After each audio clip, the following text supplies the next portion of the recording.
아멘. 잭 볼스윅이라고 하는 기독교 심리학자가 있는데요. 그분이 오늘 가정은 세 가지 유형의 가정이 있다, 이런 이야기를 했습니다. 첫 번째 가정은 전통적인 가정이다. 두 번째 가정은 현대적인 가정이다. 그리고 세 번째 가정은 성서적인 가정이다. 그렇게 세 가정으로 분류를 이분은 했는데요. 그분의 설명을 한번 여러분께 전해드리도록 하겠습니다. 첫 번째, 전통적 가정이 있다라고 이야기하면서 전통적 가정의 권위는 주로 아버지가 가지고 있는 가정이다라고 이야기합니다. 이런 가정을 우리는 가부장적인 가정이다, 그렇게 이야기하기도 하는데요. 이런 가정에는 엄격한 질서는 존재하지만 서로의 자유가 존중되지 못하는 율법주의적인 억압이 많이 있다라고 하는 것입니다. 첫 번째는 전통적 가정, 두 번째는 현대적 가정이 있습니다. 이 현대적 가정의 특징은 권위가 부재하는 가정입니다. 그러니까 가족 각자가 저마다 자기 중심이 된 가정입니다. 서로 주도권을 갖기 위해서 가정 내에서 서로 갈등하고 또는 서로 외면하는 가정입니다. 이런 가정일수록 혼란스러운 갈등 구조를 갖게 됩니다. 세 번째, 성서적 가정입니다. 성서적 가정의 가장 중요한 특징은 하나님께서 그 가정의 주인이 되신다라고 하는 것입니다. 온 가족이 함께 하나님을 섬기며 하나님의 통치 아래 서로를 존중하고 서로를 사랑하는 은혜가 있는 가정, 그 가정이 바로 성서적 가정이다라고 이야기하면서 오늘 우리들의 가정이 전통적 가정이거나 현대적 가정이라면 성서적 가정이 되기를 위하여 기도하면서 또 성서적 가정이 되어야 된다라고 그는 강조하고 있는 것입니다. 사랑하는 여러분, 그렇습니다. 우리들의 가정이 성서적인 가정이 되기를 위하여 꿈꾸며 소망하며 그를 위하여 기도하는 우리 모두 되기를 간절히 소망합니다. 그런데 기도만 하고 끝나는 것이 아니라 우리의 믿음의 결단이 반드시 있어야 합니다. 의지적인 결단이 필요합니다. 온 가족이 함께 하나님을 우리의 가정의 주인으로 모시기를 결단하고 선택해야 합니다. 자, 오늘 본문 보시면 모세의 뒤를 이어서 이스라엘의 지도자가 된 여호수아가 세겜에 모인 이스라엘 백성들에게 다른 신을 섬기는 것을 치워버리고 오직 여호와 하나님만을 선택하라 라고 강력하게 권면하고 있습니다. 그래서 영적으로 흔들리는 백성들이 다시 하나님 앞에 맹세하고 여호수아는 그 증거로 큰 돌을 성소 곁에 있는 상수리 나무 아래 세우게 됩니다. 이스라엘 백성들은 하나님의 은혜로 지금 거기까지 이르렀습니다. 아브라함과 이삭과 야곱의 하나님께서 그들과 함께 하셨습니다. 하나님께서 은혜 주신 것이죠.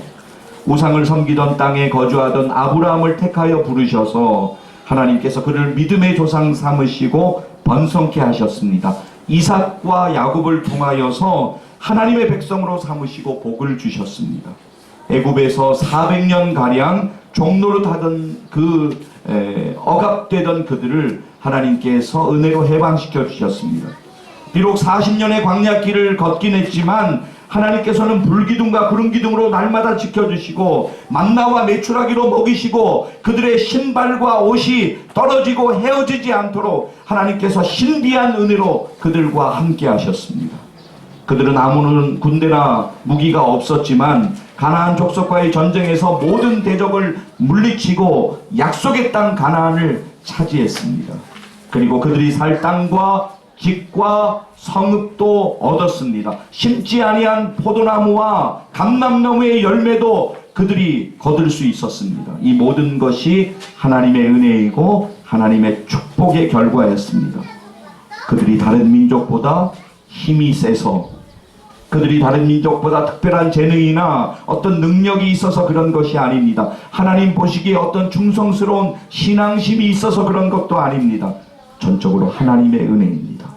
전적으로 하나님의 은혜입니다. 이것을 너희가 기억하라 라고 하나님께서 말씀하시는 것입니다. 그런데 오늘 이스라엘 백성들은 견눈질을 하고 있습니다.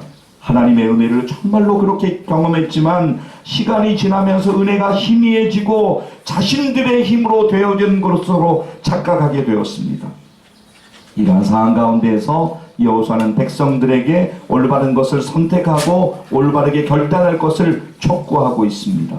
자, 이제 여호수아의 말을 한번 여러분 들어보실까요? 여러분 순서지 보시겠습니다. 오늘 여호수아 본문 24장 14절 말씀 한번 같이 보시겠는데요. 14절 제가 읽겠습니다. 그러므로 이제는 여호와를 경외하며 온전함과 진실함으로 그를 섬기라. 너희의 조상들이 강 저쪽과 애굽에서 섬기던 신들을 치워버리고 여호와만 섬기라. 다시 보십시오. 그러므로 이제는 여호와를 경외하며 온전함과 진실함으로 그를 섬기라.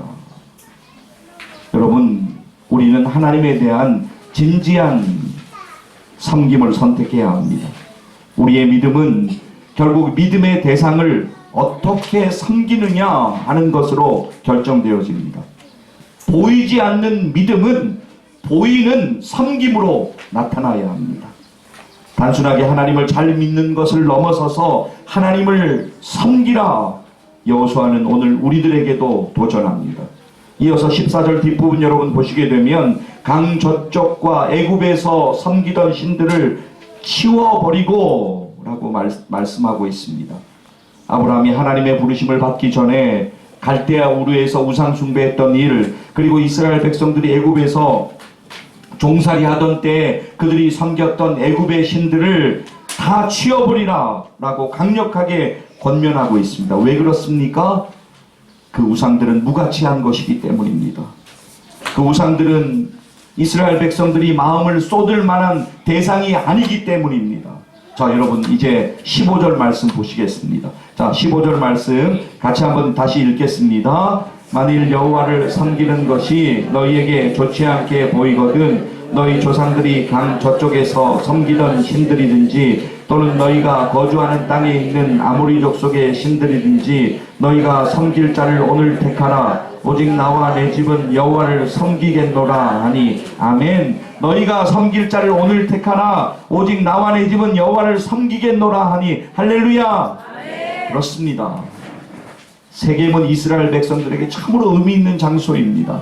아브라함이 처음 가나안 땅에 도착했을 때 세겜에서 단을 쌓아서 하나님 앞에 예배드렸습니다. 이스라엘 백성들이 가나안 땅에 진입한 후에 이곳에서 기념비를 세웠습니다. 여호수아가 바로 이 역사적인 장소 세겜에서 백성들을 향하여 촉구하고 있습니다. 너희가 오늘 섬길 자를 택하라. 여러분, 우리에게는 선택과 결단을 미루는 하는 이유들이 있습니다. 그러나 그 이유들 때문에 생명에 관한 것들이 결코 미루어져서는 안 됩니다. 오늘 우리의 신앙이 성장하지 않는 가장 큰 이유 중에 하나는 미루는 것입니다. 말씀을 통해서 우리가 깨닫는 은혜를 받습니다. 기도를 통해서 하나님의 음성도 듣습니다. 그런데 문제는 미루어 버립니다. 이것이 오늘 우리들의 문제입니다. 미루지 마십시오. 말씀을 듣는 오늘 택하셔야 합니다. 내일이 아닌 바로 오늘 여러분의 믿음의 최선을 다하셔야 합니다. 그래야지만 후회하지 않습니다. 사랑하는 여러분, 저를 바라보시겠습니까? 오늘 말씀을 듣는 가운데, 오늘 여러분의 심령 가운데 하나님을 선택하는 결단이 있기를 주의 이름으로 간절히 축복합니다. 하나님을 선택하셔야 돼요. 자, 16절 이하의 말씀 보면 백성들의 반응이 나오고 있는데요. 자, 16절 말씀 읽도록 하겠습니다. 백성이 대답하여 이르되 우리가 결단코 여호와를 버리고 다른 신들을 섬기기를 하지 아니하오르니 아멘. 그들은 감정적으로 반응한 것이 아니었습니다. 하나님이 베풀어 주신 은혜를 기억했습니다. 애굽에서 인도해 내주신 그 은혜를, 그리고 아모리 족속을 쫓아내 주신 그 은혜를 그들은 기억했습니다. 영적으로 해이해졌던 그들이 여호수아가 전하는 하나님의 말씀으로 인하여 다시 한번 하나님 앞에 섰습니다. 이제 오늘 우리의 본문 여호수아 24장 24절 말씀 순서지에 있습니다. 우리 같이 한번 24절 읽도록 하겠습니다. 함께 읽습니다. 백성이 여호수아에게 말하되 우리 하나님 여호와를 우리가 섬기고 그의 목소리를 우리가 청종하리이다 하는지라. 아멘. 할렐루야. 그렇습니다. 이 고백이 우리의 고백이 되어야 합니다. 그들은 여호수아를 통하여서 하나님과의 관계를 다시 한번 재정립합니다. 말할 수 없는 하나님의 은혜를 경험합니다. 오늘 우리는 어떻습니까? 우리가 참 바쁘게 살아갑니다. 치열한 삶의 전투를 날마다 경험합니다. 그 치열한 삶의 전투를 경험하면서 우리의 몸과 마음은 지칩니다. 그러면서 믿음의 위기를 경험합니다. 방향을 잃기도 하고 흔들림을 경험합니다.